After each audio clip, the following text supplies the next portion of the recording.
মহাশিবরাত্রি কেন সকলের জন্য আবশ্যক? হরে কৃষ্ণ। প্রিয় ভক্তবৃন্দ, আজ আমরা এমন এক ব্রতের কথা বলতে চলেছি যে ব্রত কেবল শৈবদের জন্য নয়, কেবল বৈষ্ণবদের জন্য নয়, কেবল সূর্যোপাসক বা শক্ত উপাসকদের জন্যেও নয়, বরং এই ব্রত সকলের জন্য।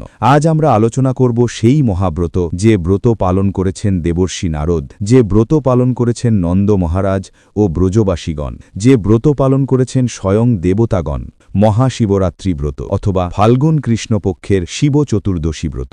এই ভিডিওটি শেষ পর্যন্ত মন দিয়ে শুনবেন, কারণ আজ আমরা বলবো কেন মহাশিবরাত্রি সকলের জন্য আবশ্যক, কেন বৈষ্ণব হয়েও শিব ব্রত পালন করতে হয়, কেন শিব বিদ্বেষ মানেই ভগবান শ্রীকৃষ্ণের অপ্রসন্নতা, কেন শিব ও কৃষ্ণ কখনো বিরোধী নন, আর কেন এই ব্রত অবহেলা করলে অন্যান্য সকল পূজাও নিষ্ফল হয়। এটা কোনো মন গড়া কথা নয়, এটা কোনো সম্প্রদায়ের মতামত নয়, এটা শাস্ত্র সিদ্ধান্ত। প্রথম প্রশ্ন, মহাশিবরাত্রি কি শুধু শৈবদের ব্রত? আজকের যুগে অনেকেই মনে করেন, আমি কৃষ্ণ ভক্ত, আমি একাদশী পালন করি, নাম জপ করি, তাহলে শিবরাত্রি আমার কেন পালন করতে হবে? এই প্রশ্নটা নতুন নয়, এই প্রশ্ন শাস্ত্রেও উঠেছিল, আর শাস্ত্র এই প্রশ্নের খুব স্পষ্ট উত্তর দিয়েছে। শ্রী হরিভক্তি বিলাস চতুর্দশ বিলাস শ্লোক ১২৭ স্পষ্টভাবে বলা হয়েছে, ফাল্গুন মাসে কৃষ্ণপক্ষের চতুর্দশী তিথিতে অনুষ্ঠিত শিব চতুর্দশী ব্রত ভগবান শ্রীকৃষ্ণের প্রীতিবিধানের জন্য সকল বৈষ্ণবের পালন করা কর্তব্য। অর্থাৎ এটা শুধু শিবের জন্য নয়, এটা কৃষ্ণের প্রীতির জন্য। যে বৈষ্ণব এই ব্রত এড়িয়ে যায় সে ভাবে সে কৃষ্ণের খুব কাছের, কিন্তু শাস্ত্র বলে সে আসলে কৃষ্ণের হৃদয়ের কাছাকাছি পৌঁছতেই পারে না। কেন শিবব্রত না করলে কৃষ্ণ প্রসন্ন হন না? এই জায়গাটাই সবচেয়ে গুরুত্বপূর্ণ। কর্মপুরাণে ভগবান শ্রীহরি স্বয়ং ভৃগুমুনিকে বলছেন, যারা আমার ভক্ত তারা বৈকুণ্ঠ লাভ করে, এটা সত্য, কিন্তু যদি তারা মহাদেব বিদ্বেষী হয় তাহলে তারা কখনোই আমার ধামে প্রবেশ করতে পারে না। ভগবান এখানেই থামেননি, তিনি আরও বলেছেন, যদি কেউ ১০০ বছর ধরে আমার পূজা করে কিন্তু শিবের নিন্দা করে তাহলে তাকে অযুত সংখ্যক নরকে গমন করতে হয়। ভাবুন একবার, ১০০ বছর ধরে কৃষ্ণ পূজা, ১০০ বছর ধরে নাম জপ, ১০০ বছর ধরে একাদশী, কিন্তু শিব বিদ্বেষ থাকলে সব বৃথা। এতটাই কঠিন শাস্ত্র সিদ্ধান্ত। শিব ও কৃষ্ণ কি আলাদা? এই বিভ্রান্তি আজকের যুগে সবচেয়ে বেশি। শাস্ত্র কিন্তু খুব পরিষ্কার। শ্রীমদ্ ভাগবত মহাপুরাণ দ্বাদশ স্কন্ধ ত্রয়োদশ অধ্যায়, বৈষ্ণবানাং যথা শম্ভু, অর্থাৎ সমস্ত বৈষ্ণবদের মধ্যে শ্রেষ্ঠ হলেন শম্ভু, শিব। এখানে বৈষ্ণব শব্দটা লক্ষ্য করুন। শিবকে আলাদা কোনো দেবতা বলা হয়নি, তাকে বলা হয়েছে বৈষ্ণবদের শিরোমণি। কারণ কেন? শাস্ত্র বলে শিব সর্বদা রাম নাম জপ করেন, পঞ্চমুখে তিনি রাম রাম করেন, তিনি সদা কৃষ্ণপ্রেমে নিমগ্ন। তাই যে শিবকে তুচ্ছ করে সে আসলে কৃষ্ণ ভক্তিকেই তুচ্ছ করে।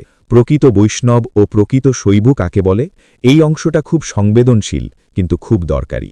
প্রকৃত বৈষ্ণব কখনো শিবের নিন্দা করে না, প্রকৃত শৈব কখনো কৃষ্ণের নিন্দা করে না।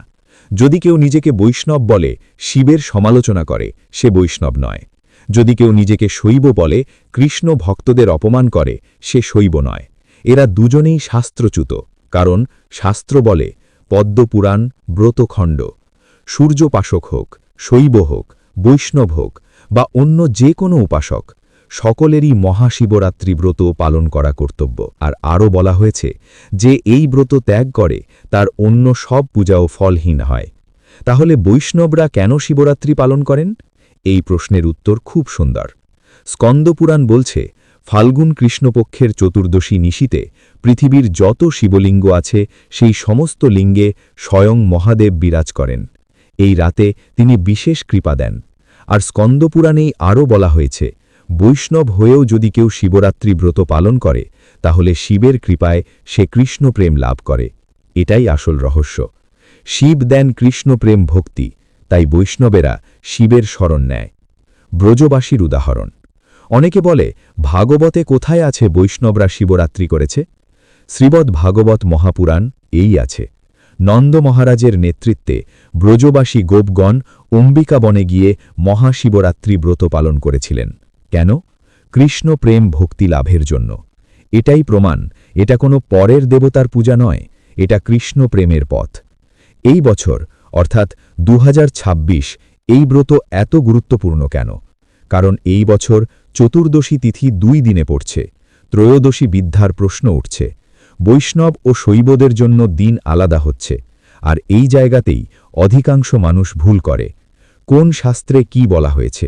কেন বৈষ্ণবদের জন্য 16ই ফেব্রুয়ারি? কেন শৈবরা 15 তারিখ রাখতে পারেন? তিথি সিদ্ধান্তের রহস্য কেন 2026 সালে বৈষ্ণবদের জন্য 16ই ফেব্রুয়ারি ত্রয়োদশী বিদ্যা ও শাস্ত্রসম্মত বিচার? মহাশিবরাত্রি কোনো সম্প্রদায় ভিত্তিক ব্রত নয়। শিব ও কৃষ্ণ একে অপরের বিরোধী নন। শিব বিদ্বেষ মানেই কৃষ্ণ ভক্তির পতন। বৈষ্ণবদের জন্যেও এই ব্রত শাস্ত্রবদ্ধ কর্তব্য। আজ আমরা এমন এক বিষয়ে প্রবেশ করছি যেখানে প্রতি বছর হাজার হাজার ভক্ত বিভ্রান্ত হন। আজকের প্রশ্ন একটাই, 2026 খ্রিস্টাব্দে মহাশিবরাত্রি কবে পালন করতে হবে? 15ই ফেব্রুয়ারি না 16ই ফেব্রুয়ারি? রবিবার না সোমবার? আর সবচেয়ে গুরুত্বপূর্ণ, বৈষ্ণব ও শৈবদের ক্ষেত্রে দিন আলাদা হতে পারে কেন? আজ আমরা কোনো আবেগের কথা বলবো না।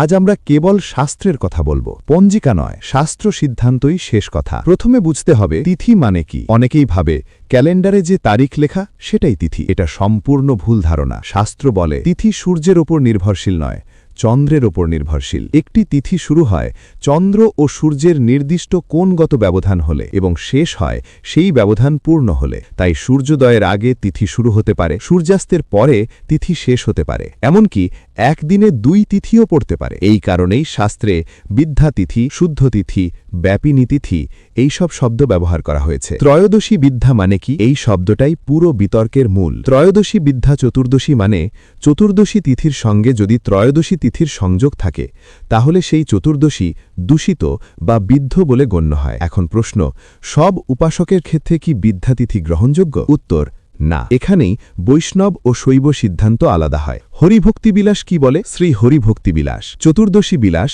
শ্লোক 204। যদি 2 দিনে প্রদোষব্যাপিনী চতুর্দশী থাকে তবে প্রথম দিনে শৈবদের ব্রত কর্তব্য, কিন্তু বৈষ্ণবদের ক্ষেত্রে যদি পূর্বদিন ত্রয়োদশী বিদ্ধ হয় তবে সেই দিন ব্রত করা অনুচিত। এই এক শ্লোকেই পুরো সিদ্ধান্ত লুকিয়ে আছে। সহজ করে বললে, শৈবগণ প্রথম দিনও ব্রত রাখতে পারেন, বৈষ্ণবগণ ত্রয়োদশী বিদ্ধ দিনে ব্রত রাখতে পারেন না, কারণ বৈষ্ণব ব্রত মানেই শুদ্ধ তিথি অপরিহার্য। পদ্মপুরাণের স্পষ্ট নির্দেশ। অনেকে বলে এটা তো শুধু হরিভক্তি বিলাসের কথা। না, এটা বহু পুরাণের সম্মিলিত সিদ্ধান্ত। পদ্মপুরাণ স্বর্গখণ্ড 42তম অধ্যায় শ্লোক 122। ধর্ম, কাম ও অর্থ কামনাকারী ব্যক্তিরা তৃতীয়া, ষষ্ঠী, অষ্টমী, একাদশী ও চতুর্দশী যদি পূর্ববিদ্ধ হয় তবে সেই তিথিতে উপবাস করবে না। এই শ্লোকটা খুব গুরুত্বপূর্ণ। যেমন দশমী যুক্ত একাদশী সমান একাদশী নয়, ত্রয়োদশী যুক্ত চতুর্দশী সমান চতুর্দশী নয়। এই নিয়ম বৈষ্ণবদের জন্য বাধ্যতামূলক। তাহলে 2026 সালে বাস্তবে কি হচ্ছে? এখন আসি মূল কথায়। ভারতীয় সময় অনুযায়ী IST চতুর্দশী শুরু 15 ফেব্রুয়ারি বিকেল প্রায় 5:40, চতুর্দশী শেষ 16ই ফেব্রুয়ারি বিকেল প্রায় 5:34। কিন্তু এখানে একটি গুরুতর বিষয় আছে। 15 ফেব্রুয়ারি সূর্যাস্তের আগে ত্রয়োদশী বিদ্যা রয়েছে, অর্থাৎ 15 ফেব্রুয়ারি চতুর্দশী শুদ্ধ নয়, 16ই ফেব্রুয়ারি চতুর্দশী শুদ্ধ। তাই শাস্ত্র সিদ্ধান্ত কি বলছে? বাশৈবদের জন্য শিব উপাসকগণ চাইলে 15 ফেব্রুয়ারি উপবাস রাখতে পারেন, কারণ তাদের ক্ষেত্রে প্রদোষব্যাপিনী তিথি গ্রহণযোগ্য। বৈষ্ণবদের জন্য কৃষ্ণ মন্ত্র দীক্ষিত, কৃষ্ণ ভক্ত, হরিনাম আশ্রিত, তাদের জন্য 15 ফেব্রুয়ারি অনুচিত। তাদের জন্য 16 ফেব্রুয়ারি সোমবারই শুদ্ধব্রত। এটা কোনো মতামত নয়, এটা শাস্ত্রের আদেশ। সোমবার এত গুরুত্বপূর্ণ কেন? শিবের প্রিয় বার সোমবার। শাস্ত্রে বলা হয়েছে সোমবারে যদি শিব চতুর্দশী পড়ে তাহলে সেই ব্রতের ফল সহস্র গুণ বৃদ্ধি পায়। 2026 সালে 16ই ফেব্রুয়ারি সোমবার, শুদ্ধ চতুর্দশী, ত্রয়োদশী বিদ্যা মুক্ত। এটাই একেবারে নিখুঁত সংযোগ। সারা বিশ্বের বৈষ্ণবদের জন্য সিদ্ধান্ত আলাদা কেন?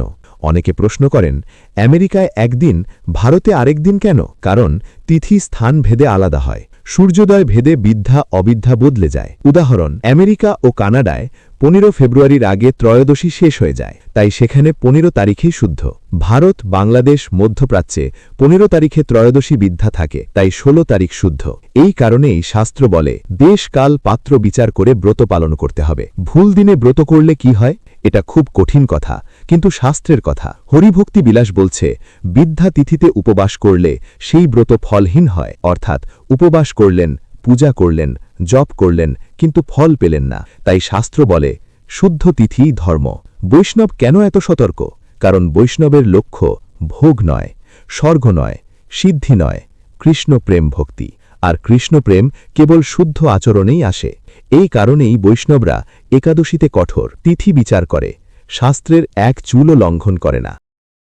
আজকের প্রশ্ন, ব্রত পালন করব ঠিকই, কিন্তু কিভাবে? উপবাস কতক্ষণ করতে হবে? সকালেই পূজা করা যাবে নাকি নিশীতে? 4 প্রহর পূজা কি? কোন মন্ত্রে অভিষেক করতে হবে? কোন সময়ে পূজা করা নিষিদ্ধ? আজ এই সমস্ত প্রশ্নের উত্তর শাস্ত্রসম্মত, সহজ ও বাস্তব ভাষায় দেব। প্রথমে বুঝতে হবে মহাশিবরাত্রি ব্রতের মূল উদ্দেশ্য। মহাশিবরাত্রি কোনো প্রদর্শনের ব্রত নয়, এটা কোনো লোক দেখানো উপবাস নয়, এটা কোনো ভয়ভীতি বা লোকাচারও নয়। শাস্ত্র বলে এই ব্রতের মূল উদ্দেশ্য হল শিব কৃপা লাভ করা, আর সেই শিব কৃপা দিয়ে কৃষ্ণ প্রেম ভক্তি লাভ করা। এই কারণেই বৈষ্ণবগণ শিবরাত্রি পালন করেন, অহংকার ভেঙে, দম্ভ ত্যাগ করে, বিনয়ের সঙ্গে। বৈষ্ণবদের জন্য উপবাস বিধি। 2026 সালে যারা কৃষ্ণমন্ত্র দীক্ষিত, হরিনাম আশ্রিত, বৈষ্ণব আচরণে প্রতিষ্ঠিত, তাদের জন্য ব্রত দিবস হল 16 ফেব্রুয়ারি সোমবার। উপবাস কতক্ষণ? শাস্ত্র এখানে খুব সুন্দর ছাড় দিয়েছে। ন্যূনতম বিধি দুপুর 12টা পর্যন্ত উপবাস, মধ্যম বিধি সন্ধ্যা পর্যন্ত নির্জল বা ফলাহার, উত্তম বিধি সারা দিন ও সারা রাত উপবাস, 4 প্রহর পূজা সহ। হরিভক্তি বিলাস অনুযায়ী যে যতটা পারে ততটাই করবে। শিব আশুতোষ, তিনি শক্তির বিচার করেন না, ভক্তির বিচার করেন। সকালে পূজা করা যাবে কি? এই প্রশ্নটা অনেকেই করেন। হ্যাঁ, অবশ্যই করা যাবে। যারা সারা রাত উপবাস রাখতে পারবেন না, 4 প্রহর পূজা সম্ভব নয়, পরিবার বা শারীরিক সীমাবদ্ধতা আছে, তারা সকাল বা মধ্যাহ্নে শিব পূজা ও অভিষেক করতে পারেন। সকাল থেকে মধ্যাহ্ন 12টার মধ্যে শিবলিঙ্গ স্নান, বিল্বপত্র অর্পণ, গন্ধ পুষ্প, ধূপ দ্বীপ, নৈবেদ্য সবই শাস্ত্রসম্মত। এরপর কৃষ্ণ প্রসাদ নিবেদন করে সেই প্রসাদ শিব ঠাকুরকে অর্পণ। দুপুর 12টার পর প্রসাদ গ্রহণ, এটিও পূর্ণ ব্রতফল প্রদান করে। কিন্তু মহাশিবরাত্রির আসল মাহাত্ম্য কোথায়? নিশাকাল পূজা। স্কন্দ পুরাণ বলছে, ফাল্গুন কৃষ্ণ চতুর্দশীর নিশীতে সমস্ত শিবলিঙ্গে স্বয়ং মহাদেব বিরাজ করেন। এই সময়টাই সবচেয়ে শক্তিশালী, সবচেয়ে ফলপ্রদ। 4 প্রহর পূজা কি? রাত্রিকে ভাগ করা হয়েছে 4 ভাগে, এগুলোকেই বলে 4 প্রহর। প্রতিটি প্রহরে আলাদা অভিষেক, আলাদা মন্ত্র, আলাদা ভাব। প্রথম প্রহর পূজা সূর্যাস্তের পর শুরু। বাসা, অভিষেক দ্রব্য, দুধ, মন্ত্র ওং নমঃ শিবায়। দুধ মানে পবিত্রতা, অহংকার ধোয়া, অন্তর শুদ্ধি। এই প্রহরে প্রার্থনা করবেন, হে মহাদেব, আমার অন্তর শুদ্ধ করুন। দ্বিতীয় প্রহর পূজা বাসা, অভিষেক দ্রব্য, দই, মন্ত্র ওং শঙ্করায় নম। দই মানে স্থিরতা, ধৈর্য, মনোসংযম। এই প্রহরে প্রার্থনা করবেন, হে শঙ্কর, আমার চঞ্চল মন স্থির করুন। তৃতীয় প্রহর পূজা বাসা, অভিষেক দ্রব্য, ঘি, মন্ত্র ওং মহেশ্বরায় নম। ঘি মানে জ্ঞান, দীপশিখা, অজ্ঞান নাশ। এই প্রহরে প্রার্থনা করবেন, হে মহেশ, আমার অজ্ঞান দূর করুন। চতুর্থ প্রহর পূজা বাসা, অভিষেক দ্রব্য, মধু, মন্ত্র ওং রুদ্রায় নম।